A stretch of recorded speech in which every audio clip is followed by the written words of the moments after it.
Kamukhang kumukha ni Olivia yung asawa mo. Paano magiging si Olivia si Claire na asawa ko? Eh, patay na yung asawa mo.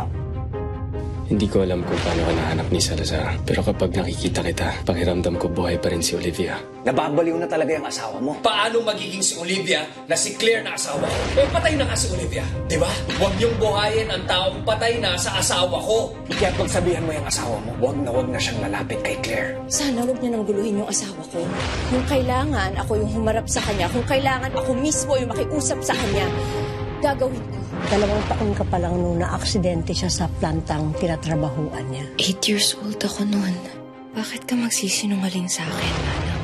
Baka nagkamali ka lang, Manang. Pero si Philip, hindi pwedeng magkamali. Gagawa ko ng paraan. Hindi pwedeng sumabog ang lahat. Hindi, mawawala ng saysay ang lahat ng pinaghirapan ko. Nagpakasal ko sila sa West 5 years ago. Paano nangyari yun? Maliban na lang kung tinago niyo sa publiko. Hindi naman kasalanan ni Philip kung bakit namatay yung bata. Nagdesisyon lang naman si Philip dahil siya ang doktor ng bata. Nakapag-decide na ang board, hindi masususpinde si Dr. Salazar. Yung Claire, kamukha talaga siya ni Olivia, no? Malayo? Malapit. Tingnan mo nga itong si Lucas, nagkakandara pa sa kanya. Hindi sa pinag-aalala kita pero si Sofia, mukhang kinukutuban na siya. Pwede mo bang i-distract si Sofia? Gagawin ko makakaya ko. Salamat. Tignan mo nga naman, Claire. Pinagkakamalan ka ng marami. At kahit si Lucas, interesado sa'yo. Dr. Francis Venturina, bagong residente natin. Ma'am, dala ko na po yung mga death certificates ng mga magulang ni Claire Salazar. Nahanap ko na rin kung saan nakatira yung dating supultorero ng trabaho doon. Ipatawag mo siya.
Sigurado ka bang gusto mong ituloy namin ni Claire ang sessions niya? Lalo na ngayon nandito mga buwan kami, no? Wala na akong dahilan para pagbawalan siya sa mga gusto niya eh. Kasi lalo siya magsususpecha kapag pinagbawalan ko siya pumunta dito sa ospital.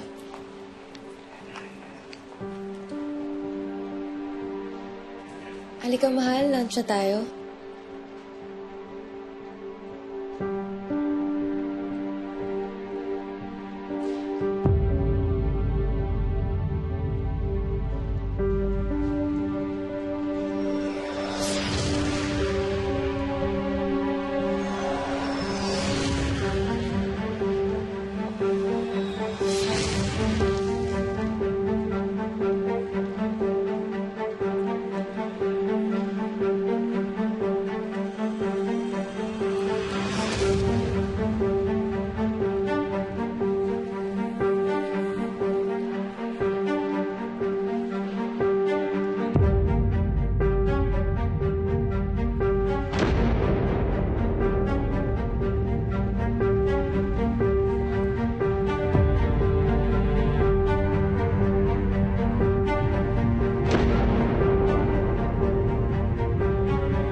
Melinda, ginagawa mo dito? Maaga kami natapos, kaya naisipan kong dumaan dito. Bakit? Di ko ba pwedeng puntahan yung asawa ko? Hindi naman sa ganon. Pero bakit pakiramdam ko binabantayan mo ako? May dahilan ba para gawin ko yun?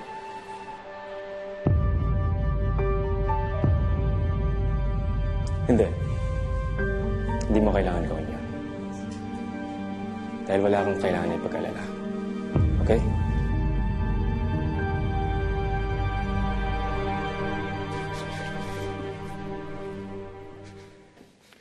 Bitawan mo na yung hanga po sa asawa ni Philip. Napahirapan mo lang yung sarili mo eh. Paano ko gagawin yun? Ginagago niya ako at ginagago niya yung alaala ni Olivia. Sa dami ng babae sa mundo, napili niya talagang pakasalan yung kamukha ng patay kong asawa.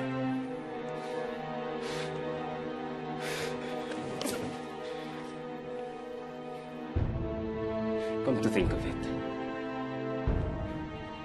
sa dami ng babae sa mundo,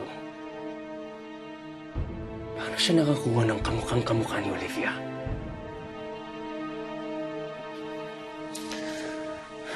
Anong kasunod yan? Isipin mo siya si Olivia. Papraning ka na, tol. Oh, di mo kaaway dito, ha? Sama tayo.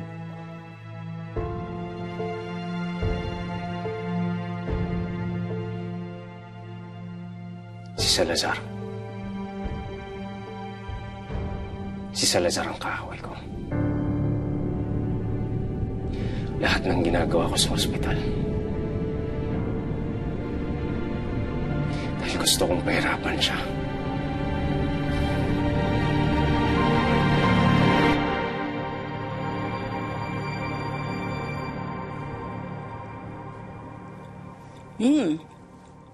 This is good.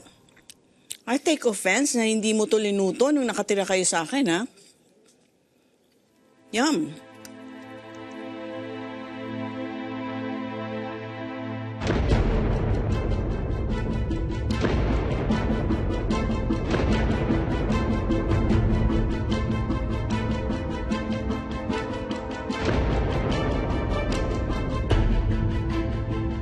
Sana huwag niya nang guluhin yung asawa ko. Dahil hindi lang naman si Philip yung nasasaktan niya, pati yung buong ospital. Kung kailangan ako yung humarap sa kanya, kung kailangan ako mismo yung makiusap sa kanya, gagawin ko. Hello? Hello? Hindi niyo ba ako naririnig? I'm talking here. Pasensya na, Ma. Iniisip ko lang yung ihahanda ko bukas. Mula kasi nung bumukod kami, ang dami na namin inaasikaso. I understand. Ganyan din kami ni Javier nung bago kami lipat. Madaming adjustments. Pero madami din possibilities para sa aming dalawa. Simula nung lumipat kami dito. Good. Pero hindi tayo pwedeng distracted ngayon. Nakuha na natin ang control ng hospital mula kay Philip. But he's still very influential kasi mahal siya ng mga tao doon. So we have to find a way para tuluyan na siya mapatalsik.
Bakit ako nananaginip ng ganun?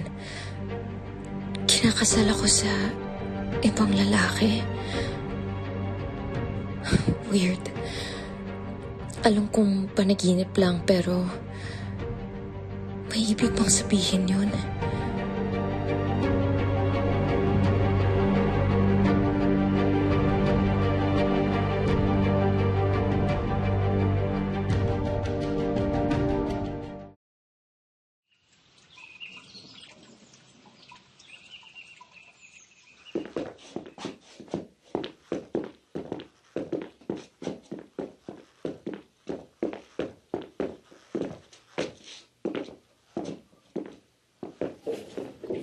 Alis ka?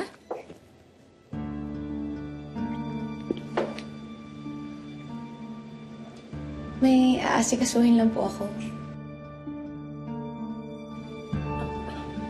Mag-iingat ka, ha? Opo. Salamat po, Manang. Sige po.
Alam niyo kung saan yung pa-Barangay Marilag?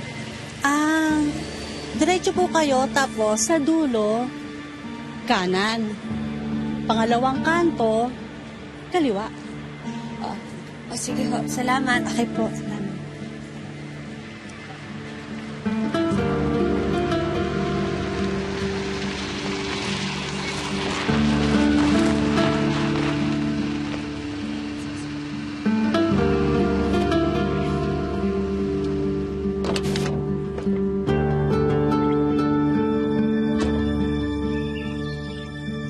Doc Venturina,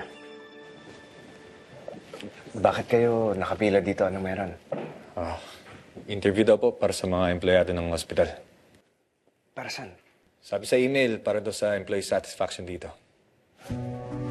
Bakit hindi ko alam to? Ngayon lang nangyari to, Hindi ko rin alam yung mga detalye, pero para daw to sa mga bagong board members. Sige. Thank you.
Magandang araw ho.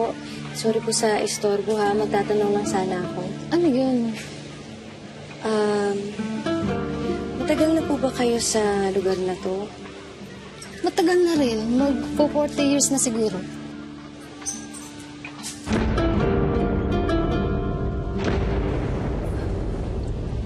So, ibig pong sabihin, andito na po kayo noong 1993, no? Tama? nandito na ako. May kakilala mo ba kayo na Juanito at Cecilia Bautista? Taga rito din po sa San Marilan.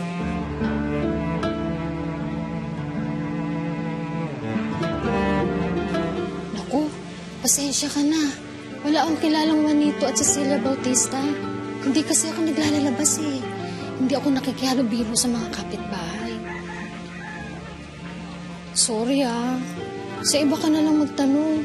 Baka yung iba, kilala yung hinahanap mo. Ah? Salamat po.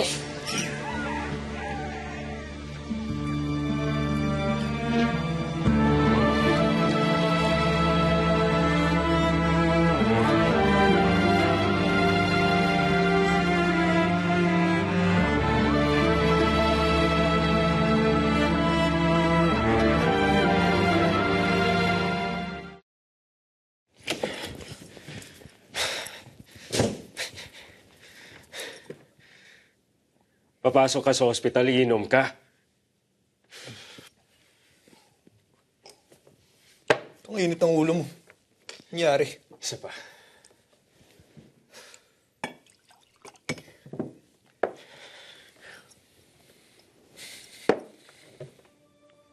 Sinundan ko si Claire.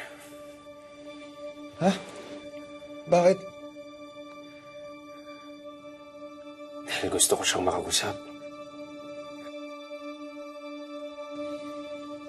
Doon na eh. Ilang hakbang na lang abot kamay na siya.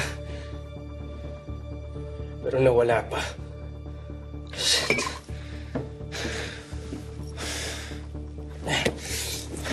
Ilang beses ko ba sasabihin sa'yo? Kamukha lang siya ni Olivia.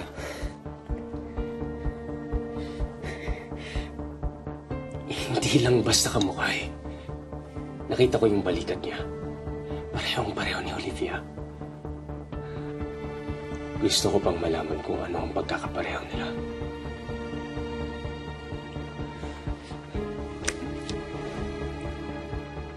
Balikat? Anong balikat? May fetish ka ba sa balikat ni Olivia?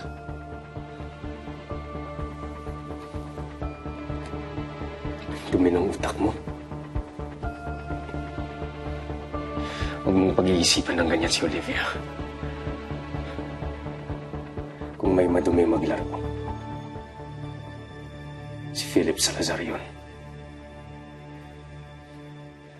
Hindi ko pa rin maintindihan. Paano nakapangasawa si Philip Salazar ng kamukhang-kamukha ng asawa ko? Hindi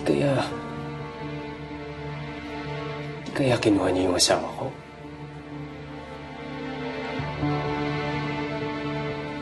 Hindi kaya si Olivia talaga yun? Kahit imposible.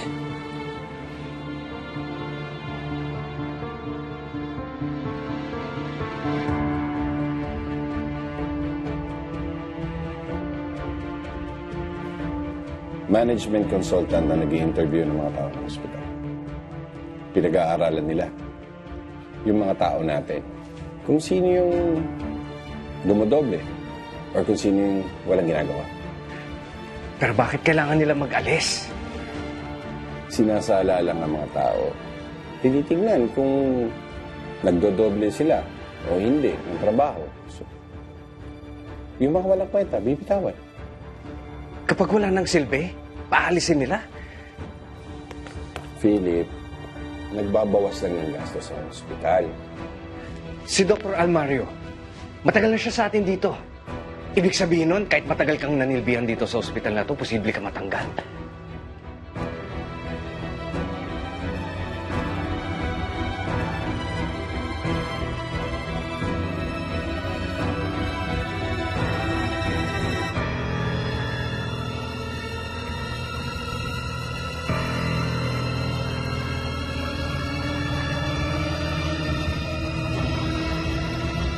Anong tingin mo kay Severino Salazar? Masasagot yung tanong na yan. Bago pa lang ako dito. Hindi ko pa siya nakakatrabaho. Nakatrabaho ko si Doc Severino nung buhay pa siya. Mabuti siyang doktor. May malasakit siya sa mga pasyente niya. Ano naman ang masasabi mo sa anak niyang si Doc Philip? Kamusta siyang katrabaho? Okay na makatrabaho si Doc Philip. Hands-on siya sa ospital. Medyo nag-aalala lang ako sa mga usap-usapan tungkol sa kanya na madalas siya napapaaway at nasasangkot sa kung ano-ano mga problema. Ano naman ang masasabi mo sa desisyon ng management na baguhin ang pangalan ng ospital? I won't deny. Masakit talaga para sa akin yung naging desisyon ng board. Dahil pinaghirapan to itayo ng tatay ko. Pero meron ako mga pasyente na kailangan isikasuhin at kailangan kong isang tabi yung nararamdaman ko para patuloy ko pa rin magampanan yung tungkulin ko bilang kanilang doktor. Alam nyo, kung nandito si Dad, ganun din yung gagawin niya. Dahil para sa kanya, hindi importante yung pagiging tanyag. Ang mahalaga para sa kanya ay makatulong sa tao. Kaya niya tinayo itong ospital na to.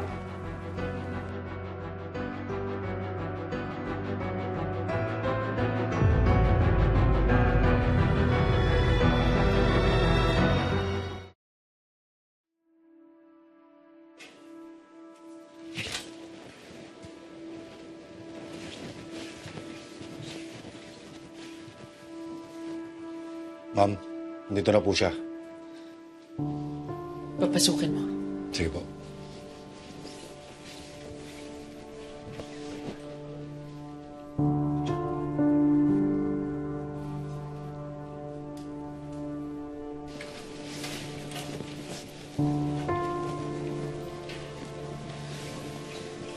Senor Magtibay.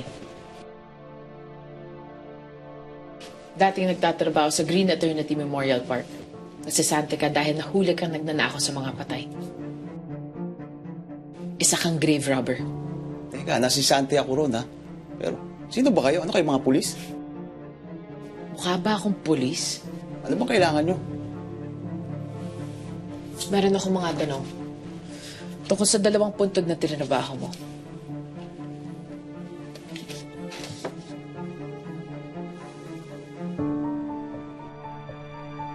Kilala ko nga itong mga to. Tandang-tanda ko nga to. Pero ano bang mapapala ako sa usapan na to? Ang lagay-lagay ba ganun na lang yon.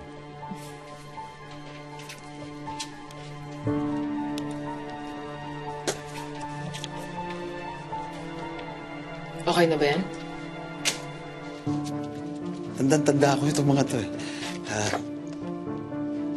Sabay inilibing. Gabi. Sabay inilibing. 1 year apart sila namatay. Oo, ma'am. Sabay inilibing nung gabi. Magmamadaling araw nga yun eh. Madaling araw? Paano yung mga nakiramay? Yung mga nakilibing? Walang ganun, ma'am. Basta ipinalibing yun, ipinabaon, nilagyan ng lapida, tapos di na binalikan. Walang pamilya o kaanak? Wala, ma'am.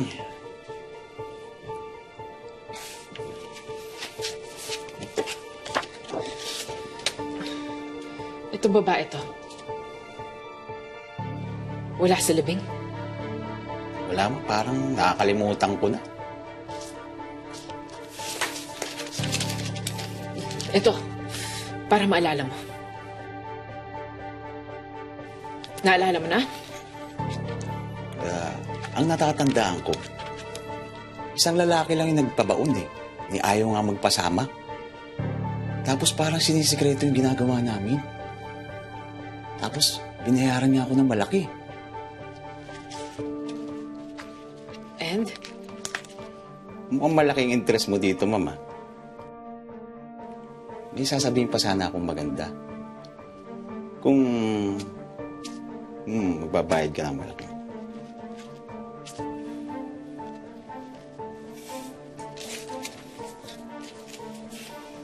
Siguraduhin mo ikakatuwa ko yung sasabihin mo. Eto na, ma'am. Noong araw na ipinalibing yun, sumimple ako. Baka may masilat ako. Mga ginto, alahas. And? Pero walang laman. Puro bato, puro pabigat. Walang laman yung libingan. Tsaka nakalagay doon sa lapid, matagal ng patay na 20 taon. Pero, nung ginawa namin to, 2 taon lang na nakakaraan, ma'am. 2 years ago, namatay si Olivia.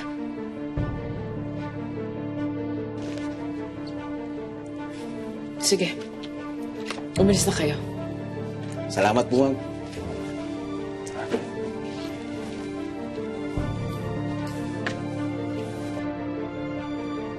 Walang nakalibing sa mga puntod. Sabay ibinaon. 2 years ago. Peke ang mga magulang niya. Ibig sabihin, peke din si Claire Salazar. Ay! Watch where you're going! Anong nakuha mo? Marriage certificate ko ni Philip Salazar at ni Claire Bautista. Nagpakasal ho sila sa West 5 years ago. Paano nangyari yan? Alam ko hindi pa kasal si Philip ng mga panahong yun. Maliban na lang kung tinago niyo sa publiko. Dahil siya si Olivia. Si Claire at si Olivia ay iisa.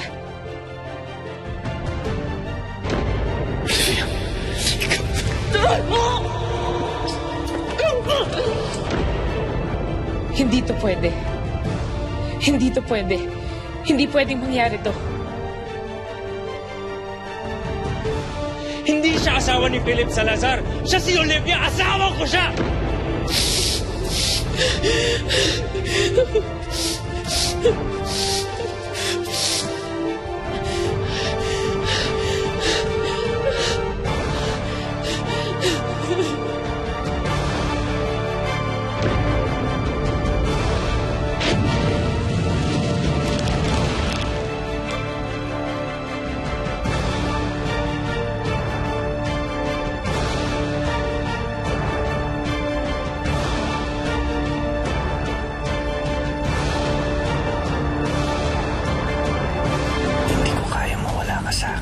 Mawawala, mahal. Ang asawa mo dapat tapat sa'yo.